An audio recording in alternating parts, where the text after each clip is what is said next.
जय हिंद दोस्तों, Rana math classes के इस प्लेटफॉर्म पे आप सभी शिक्षार्थीगण का स्वागत है। आज से हमने इंडियन ज्योग्राफी का भारत की स्थिति और विस्तार से कुछ क्वेश्चंस लिए हैं, जो कि लुसेंट से लिया गया क्वेश्चंस है। ठीक है, और हम लोग रोज कम से कम 25 से 50 क्वेश्चंस जो है करने का प्रयास करेंगे, ताकि आप अगर किसी कंपटीशन का तैयारी कर रहे हैं तो एक बार कम से कम लुसेंट का रिवीजन आप लोगों को हो जाए। ठीक है, तो आइए हम लोग बिना देर के हुए कुछ क्वेश्चंस को देखते हैं। जैसे क्वेश्चन कहता है, प्राचीन भारतीय भौगोलिक मान्यता के अनुसार भारतवर्ष किस द्वीप का अंग था? तो आप सभी लोगों को इसमें मालूम होगा लगभग कि यह जो था वो जम्बू द्वीप का अंग था। ठीक है, फिर कहता है सर्वप्रथम इंडिया शब्द का प्रयोग भारत के लिए किस भाषा में किया गया? तो सर्वप्रथम जो इंडिया शब्द का प्रयोग जो है वो ग्रीक भाषा में किया गया था। फिर कहता है भारत के मुख्य भूमि की दक्षिणी सीमा। अच्छा, दक्षिणी सीमा दे करके फिर आपको ऑप्शन दे दिया है। तो हम जानते हैं कि अगर मान लीजिए कि ये अगर हम ग्लोब को खोलें इस प्रकार से तो हमारा भारत जो है यहाँ पे आता है हमारा भारत। ठीक है, यहाँ पे भारत आता है। तो इसका दक्षिणी सीमा जो है, ये सीमा जो है आपको 8 डिग्री 4 मिनट से यहाँ पर आपको आ जाएगा 6 डिग्री 4 मिनट पर है। तो हमें पूछा गया है कितना? दक्षिणी सीमा पूछा गया है। तो दक्षिणी सीमा जो है किसी भी मानचित्र का ऊपर वाला पार्ट नॉर्थ होता है, नीचे वाला साउथ, इधर ईस्ट हो गया, इधर वेस्ट हो गया। तो कितना आएगा साउथ में? 8 डिग्री 4 मिनट उत्तरी अक्षांश में। हमारा भारत जो है उत्तरी अक्षांश में स्थित है। ये आपको ये जो है इक्वेटर है, और इससे ऊपर में जो भी देश होगा वो आपको उत्तरी अक्षांश में आएगा। ठीक है, और पूर्वी देशांतर में, अगर ये भी जान लीजिए कि हमारा भारत जो है वो उत्तरी अक्षांश में तथा पूर्वी देशांतर में पड़ता है। ठीक है, आइए नेक्स्ट क्वेश्चन की ओर चलते हैं। कहता है कि निम्नलिखित में से कौन सा देशांतर भारत की मानक मध्य रेखा है? ओ, कौन सा देशांतर? देखिए, तो अभी बताया हम आपको कि हमारा भारत जो है वो पूर्वी देशांतर में स्थित है, और पूर्वी देशांतर में जो स्थित है, ठीक है, यहाँ पर भारत हमारा स्थित है पूर्वी देशांतर। ये पूर्व हो गया, ये पश्चिम है इधर, ठीक है, ये उत्तर है, ये दक्षिण है। तो कहता है कि पूर्वी देशांतर में कितना डिग्री पर है? तो यहाँ पर जो मानक रेखा हमारी काटती है वो आपको 82 डिग्री 30 मिनट ईस्ट पूर्व में हमारा देश जो है स्थित है। फिर कहता है 5वां नंबर क्वेश्चन, भारत का प्रमाणिक समय उस स्थान का स्थानीय समय है जो स्थित है। तो ये समय जो है आपको इलाहाबाद के समीप नैनी के नजदीक स्थित है। फिर कहता है क्वेश्चन नेक्स्ट कि भारतीय मानक समय IST ग्रीनविच मध्य समय GMT से डैश आगे है।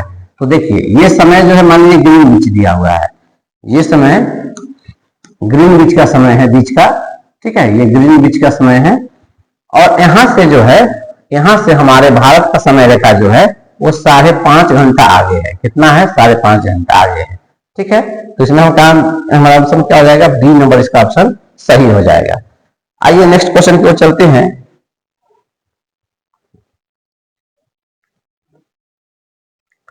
7 नंबर क्वेश्चन लेते हैं हम लोग। 7 नंबर क्वेश्चन कहता है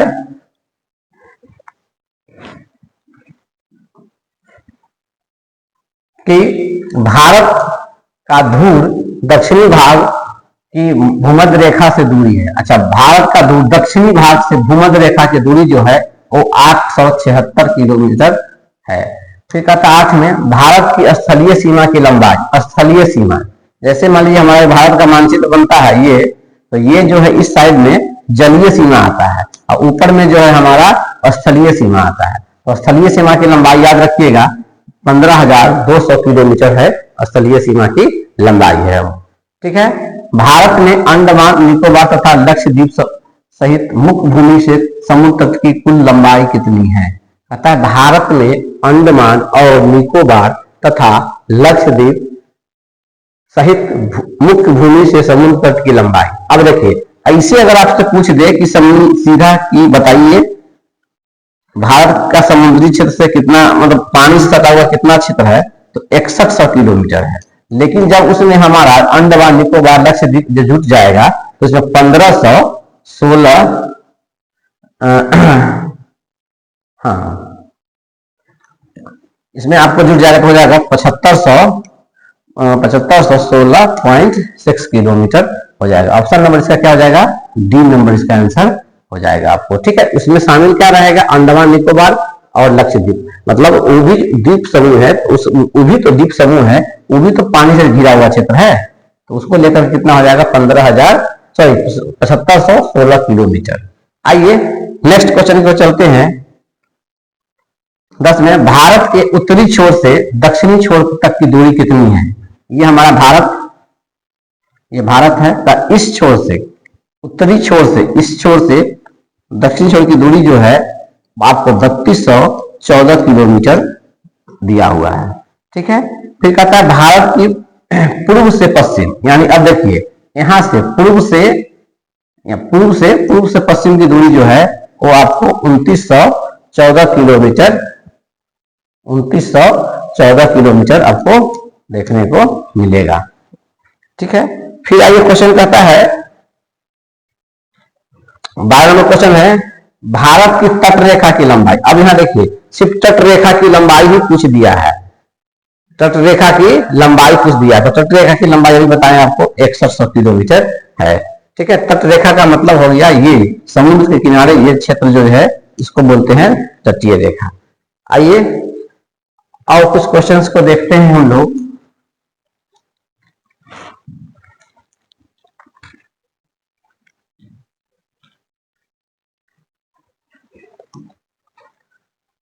क्वेश्चन कहता है भारत का क्षेत्रफल विश्व के कुल क्षेत्रफल, भौगोलिक क्षेत्रफल का कितना प्रतिशत है। अच्छा, कितना प्रतिशत है, तो पूरे विश्व का भारत का जो क्षेत्रफल है वो 2.4% है।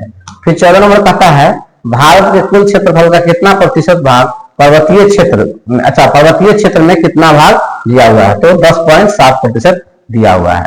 ठीक है, 15 नंबर में है संपूर्ण भारत के कितने प्रतिशत भूभाग पर पर्वत और पहाड़ दोनों है, 15 नहीं दोनों है, मतलब उस पर भूभाग पर्वत भी है और पहाड़ी भी है, तो कितने पर है, तो आपको 29.3% पर है। फिर कहता है संपूर्ण भारत के कितने प्रतिशत भूभाग पर पठार का विस्तार, उसी पठार का पूछ दिया है, तो पठार का जो है आपको 29 हो गया, 17 हो गया, 27.7% है। फिर कहता है क्वेश्चन में 17 नंबर में संपूर्ण भारत के कितने प्रतिशत भूभाग पर मैदान का विस्तार, सिर्फ मैदान का पूछ रहा है, तो मैदान कितना भाग पर है, आपको 43.0% पर है। फिर क्वेश्चन आगे कहता है 18 नंबर क्वेश्चन, समुद्र में भारत की प्रादेशिक सीमा का विस्तार कहां तक है, तो 12 समुद्री मील तक इसका आंसर है। भारत का संलग्न क्षेत्र प्रादेशिक जल सीमा के आगे कितने समुद्री मील की दूरी तक है, तो 24 मील की दूरी तक है। ये भारत का एकांकिक आर्थिक क्षेत्र संलग्न क्षेत्र के आगे कितने समुद्री मील की दूरी तक है, 20 का आंसर आपका हो जाएगा बी नंबर, 200 मील तक इसका है। फिर 21 नंबर में कहता है भारत के कितने राज्य समुद्र के किनारे पर है, और कितने राज्य समुद्र के किनारे भारत के जो है वो आपको 9 राज्य है। कौन कौन राज्य है देख लीजिए, ये हमारा भारत का हो गया, तो इस साइड में अरब सागर है। ठीक है, अरब सागर है। अच्छा, यहाँ पर हमारा बे ऑफ बंगाल है, बंगाल की खाड़ी है। ठीक है, ये पानी से सटा हुआ अरब सागर से जो है इसमें बहुत सारे भारत के राज्य हैं, तो इसका एक ट्रिक है उसे याद रखिएगा, केक गुम हो गया, केक गुम हो गया, इससे हम याद रखेंगे, तो के से हो जाएगा हमारा, केरल, अरब सागर से सटे हुए राज्य, क से हो जाएगा आपका कर्नाटक, ठीक, गु से हो जाएगा आपका गुजरात, फिर म से हो जाएगा आपका महाराष्ट्र, महाराष्ट्र। ये भी ध्यान रखिए कि अरब सागर से जो भारत के सटे हुए राज्य हैं, वो 5 राज्य है, वो है केरल, कर्नाटक, गुजरात और महाराष्ट्र है। ठीक है, ये 5 राज्य आपको अरब सागर से सटा हुआ है। बे ऑफ बंगाल से याद रखिएगा आपताऊ, आपताऊ। ऐसे तो भारत का मानचित्र आपके दिमाग में होना चाहिए। आ से हो जाएगा आंध्र प्रदेश, आंध्र प्रदेश। फिर हो जाएगा प से हो जाएगा आपका पश्चिम बंगाल, पश्चिम बंगाल। फिर हो जाएगा ता से हो जाएगा आपको तमिलनाडु, तमिलनाडु। ठीक है, इसके बाद ऊ से हो जाएगा आपका उड़ीसा, उड़ीसा। ये 4 राज्य जो है बे ऑफ बंगाल से सटा हुआ है और 5 राज्य अरब सागर से सटा हुआ है। तो दोनों मिला देंगे तो कितना हो जाएगा? 9 हो जाएगा। निम्न में से भारत का कौन सा राज्य सर्वाधिक लंबी तटरेखा? सबसे ज्यादा लंबी तटरेखा जो देखिएगा यहाँ पर गुजरात है। गुजरात की तटरेखा जो है भारत की सबसे लंबी तटरेखा है। ठीक, कहता है कर्क रेखा भारत के निम्नलिखित में से किस राज्य से नहीं गुजरती है? ओ, अब आइए, अब आइए, कर्क रेखा यह हमारा भारत है।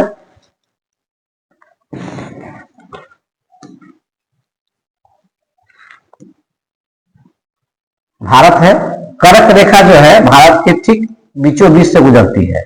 तो हम इसको लिख सकते हैं कर्क रेखा से गुजरने वाले भारत के राज्य, याद कर लीजिए, नोट कर लीजिए, कर्क रेखा से गुजरने वाले भारत के राज्य, भारत के राज्य कौन कौन सा राज्य है जो भारत से गुजरेगा, सॉरी कर्क रेखा से गुजरेगा? तो है आपका मित्र, एक है मित्र, मित्र पर गमछा झाड़। इस ट्रिक को याद रखना है, आप लोग भी ट्रिक देखे हुए इस चीज को। तो कर्क रेखा से गुजरने वाले राज्य का नाम आपको याद आ जाएगा। जैसे मित्र, तो मी से हो जाएगा आपको मिजोरम, मिजोरम गुजरता है। ठीक है, याद रखना है। तरह से हो जाएगा त्रिपुरा, त्रिपुरा। प से हो जाएगा आपका पश्चिम बंगाल। ठीक है, र से हो जाएगा आपका राजस्थान। इसके बाद है, इसके बाद है ग हो गया नहीं, ग से हो जाएगा गुजरात। गुजरात भी भारत में कर्क रेखा से गुजरने वाले राज्य हैं। म से हो जाएगा आपका मध्य प्रदेश, मध्य प्रदेश। ठीक है, फिर छा से हो जाएगा छत्तीसगढ़, छत्तीसगढ़। इसके बाद झा से हो जाएगा झारखंड, झारखंड। याद रखिएगा 1 2 3 4 5 6 7 8 राज्य गुजरते हैं। तो कहता है कौन सा राज्य कहाँ चला गया? निम्न से भारत में कौन सा राज्य सर्वाधिक लंबी हो गया? कर्क रेखा भारत के निम्नलिखित में से किस राज्य से नहीं गुजरती है? तो इसमें देख लीजिए, राजस्थान से गुजरती है, झारखंड से गुजरती है, मिजोरम से गुजरती है, तो उड़ीसा से नहीं गुजरती है। फिर नेक्स्ट क्वेश्चन कहता है कि कौन सा अक्षांश रेखा भारत के मध्य होकर गुजरती है? अक्षांश रेखा में देखिए कर्क रेखा, मकर रेखा, विषुवत रेखा, आर्कटिक रेखा। तो देखिए अभी बताए हैं कि कर्क रेखा जो है भारत के मध्य से गुजरती है। तो इसका आंसर क्या हो जाएगा? इसका आंसर आपको आ जाएगा क नंबर। क्या आ जाएगा? क नंबर इसका आंसर आपको देखने को मिलेगा। क नंबर आपको देखने को इसका आंसर मिलेगा कि कर्क रेखा जो भारत के मध्य होकर गुजरती है और कर्क रेखा से भारत के 8 राज्य गुजरते हैं। कौन कौन सा राज्य? तो मिजोरम याद रखना है, त्रिपुरा रखना है, पश्चिम बंगाल रखना है, राजस्थान रखना है, गुजरात रखना है, मध्य प्रदेश रखना है, छत्तीसगढ़ रखना है और झारखंड रखना है। ठीक है, तो मित्र गमछा झाड़ मैंने बता दिया आपको। तो आज हम लोग इतना ही रहने देते हैं। 24 क्वेश्चन हमने देखा है। ठीक है, फिर हम कोशिश करेंगे कि आप लोगों के लिए इसी प्रकार से और क्वेश्चन हम लाते रहें। हाँ, अभी 24 से 24 के बाद 25 26 भी बताएंगे आगे तक। तो अभी आज का जो मेरा टॉपिक था वो भारत का स्थिति और विस्तार से क्वेश्चन था। ठीक है, आप लोग जो भी वीडियो को देख रहे हैं, अगर हम लोग इस तरह से एक वीडियो डालेंगे ताकि आप लोगों का एक जो नॉलेज में है उसको हम बरकरार रखें, भूले नहीं आप। मेरा एक उद्देश्य है। बाकी आप सभी पढ़ने वाले हैं। सभी को बेस्ट ऑफ लक। जय हिंद, जय भारत।